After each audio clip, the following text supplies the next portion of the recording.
Hello friends, I am Anupriya. Welcome to the class and this session is about a very important topic that is a group discussion. So आज के topic में हम लेने जा रहे हैं कि group discussion exactly क्या होता है. I'll answer you about this question. Group discussion exactly कुछ लोगों की एक informal meeting होती है. I'm not saying कि formal meeting होती है, ये एक informal meeting होती है जहां पर एक critical discussion होता है. Means कि कुछ ऐसा discussion चलता है जिसे एक दूसरे के through criticize किया जाता है. लेकिन somewhat in manners that is quite formal. Yes. दूसरा क्वेश्चन है कि ग्रुप डिस्कशन परफॉर्म क्यों किया जाता है. उसका रीजन ये होता है, पहले तो वी नीड टू अंडरस्टैंड कि ये परफॉर्म कहाँ किया जाता है. हम किसी कंपनी में जब किसी जॉब इंटरव्यू के लिए जाते हैं तो वहां पर ये एक राउंड होता है. It is considered a very important round and very important parameter किसी कैंडिडेट को जज करने के लिए कि क्या ये सुटेबल कैंडिडेट है इस पर्टिकुलर कंपनी के लिए या नहीं. ये इंपॉर्टेंट पैरामीटर कैसे होता है? बिकॉज जब हम किसी ग्रुप डिस्कशन में पार्टिसिपेट करते हैं देन हमारे कुछ क्वालिटीज को जज किया जाता है. वो क्वालिटीज क्या होती है कि क्या हम किसी ग्रुप को लीड कर सकते हैं स्मार्टली, या फिर हमारी डिसीजन मेकिंग पावर कैसी है एग्जैक्टली, या फिर हम किसी चीज को, किसी ओपिनियन को किस तरीके से सामने वाले के before we can put the points, हम किस तरीके से उसे रख सकते हैं, बोल सकते हैं. तो ये सारे पैरामीटर होते हैं जिसके बेसिस पर आपको जज किया जाता है. जब हम किसी स्कूल या कॉलेज में जाते हैं हायर स्टडीज के एडमिशन के लिए, वहां पर भी ग्रुप डिस्कशंस परफॉर्म किए जाते हैं इसी पैरामीटर्स पर, इसी चीज की जजमेंट के लिए. थर्ड क्वेश्चन कि हम ग्रुप डिस्कशन को लीड कैसे कर सकते हैं या फिर हम इस राउंड को क्वालिफाई कैसे कर सकते हैं, इसी क्वेश्चन का आंसर मैंने आपके लिए प्रिपेयर किया है इस सेशन में. So I will begin with the first one. First क्या है? Begin the conversation. यस, जब वहां पर कुछ लोगों का ग्रुप होता है that is approx 8 to 10 people, और आप इतने लोगों के बीच में किसी टॉपिक को लीड करते हो. लीड करने का मीन्स आपने वो कॉन्वर्सेशन स्टार्ट कर दिया. तो once you have started the conversation it means कि आधा मैच आपने ऑलरेडी जीत लिया है. Yes, because it needs a lot of courage. बहुत करेज चाहिए, बहुत एंथुजियाज्म चाहिए एंड डेफिनेटली उस कंटेंट पे काफी नॉलेज भी चाहिए किसी टॉपिक को स्टार्ट करने के लिए. So if you are a initiator it means yes, आप ऑलरेडी अप्रिशिएबल हो और आपने पहला पॉइंट तो डेफिनेटली स्कोर कर लिया है और आपका कॉन्फिडेंस लेवल भी जरूर बढ़ेगा. नेक्स्ट पॉइंट है focus on the content. Do remember it. याद रखिए कि ये डिस्कशन कंटेंट के बारे में है, टॉपिक के बारे में है, ना कि आपके बारे में. अगर आप डिस्कशन में पार्टिसिपेट कर रहे हो और आपके माइंड में बहुत सारे स्मार्ट सेंटेंसेस है उस बात को कहने के लिए, तो आप डिस्ट्रैक्ट हो सकते हो अपने विजडम को दिखाने के लिए इस चीज से भटक करके कि नहीं मुझे इस कंटेंट पे ज्यादा ध्यान देना है, मुझे इसके टेक्निकल पॉइंट्स या फंडामेंटल पॉइंट्स ज्यादा रखने हैं कंपैरेटिवली कि मैं अपना इंटेलिजेंस दिखाऊं, अपनी स्मार्टनेस को शो करूं, अपनी स्पोकन इंग्लिश दिखाऊं. ऐसा कुछ नहीं करना चाहिए because end of the day it is about this topic that how much you are having a deep knowledge about the content. So don't distract yourself, you will get a negative point. Next one is it should be a discussion not an argument.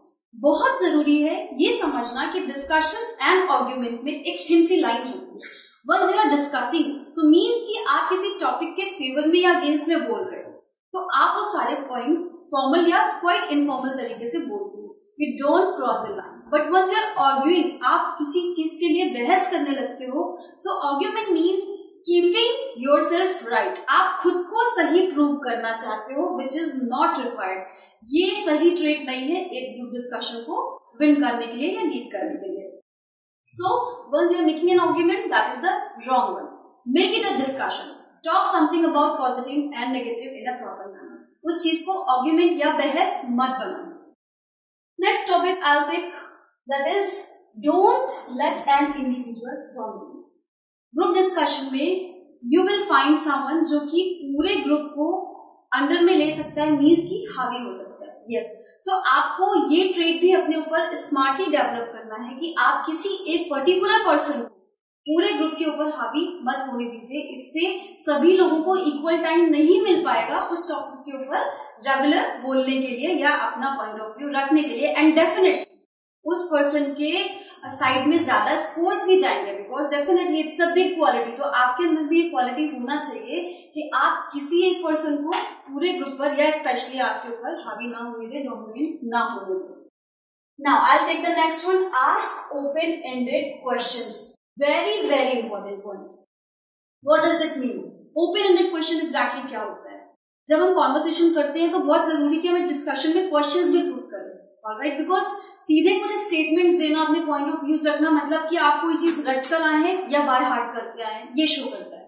लेकिन जब आप in between कुछ questions भी put करते हैं, it means कि आपका intelligence थोड़ा सा बेटर है, बिकॉज आपके माइंड में कुछ क्वेश्चंस भी रेज हो रहे हैं. इट मीन्स कि आप हर चीज को इक्वली समझ रहे हैं.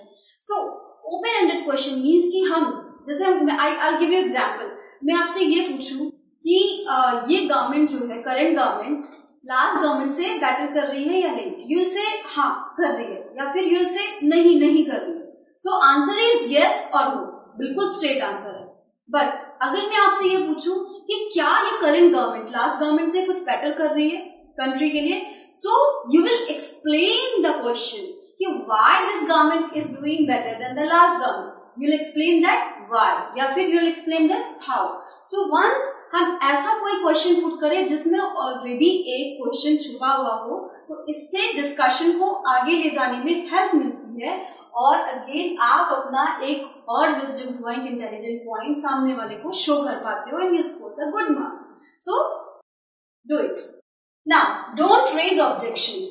This is also very important trait for any candidate कि हम किसी भी पर्सन के लिए ऑब्जेक्शन तब तक रेज ना करें जब तक वो अपना पॉइंट फिनिश ना कर चुका हो. बहुत गलत मैनर होता है that we are raising our voice और we are raising our objection just because कि मुझे उससे बेटर पता है. You just shut your mouth. No, this one is very wrong if you are doing it, because you will be counted as a candidate that oh my god this candidate is having a less patience. आपके अंदर patience का level बहुत कम है. So this one should be avoided. I'll take the next one. Manage your time well. किसी भी group discussion के लिए एक टाइम लिमिट होता है, होल ग्रुप डिस्कशन के लिए. जब आपको पहले से पता है कि you have been given 2 hours for whole group discussion, तो आप अपने फेवर के लिए कुछ मिनट्स ऑलरेडी डिसाइड कर लीजिए that I will take 20 minutes. और उस 20 minutes में आपको अपने ये opinions line by line put करने. If you go across the time, definitely you will rush. When you will rush, अगर आप जल्दी में कोई चीज बोलोगे तो आप गलत बोल सकते हो.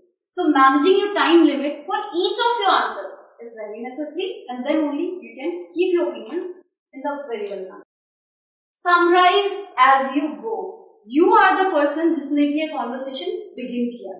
So if you have the key to open the lock, तो आपके पास अगर उस लॉक को ओपन करने की चाबी है तो वही उसी चाबी से आप वो लॉक क्लोज भी कर सकते हो. That is the only rule of this game. Definitely.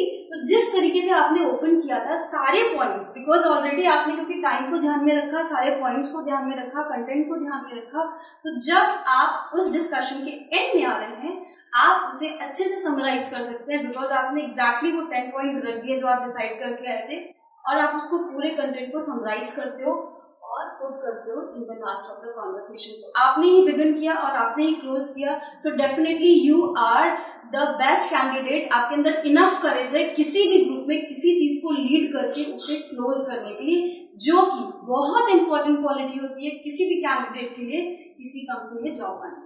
So these all were the important points जो कि एक जीडी को अटेंड करने से पहले हमें ध्यान में रखने चाहिए. आई होप कि आप ऐसे प्रैक्टिस करेंगे और ये आपके फ्यूचर में आपको बहुत हेल्प करेगी. That's all for the session. Do subscribe us. Bye.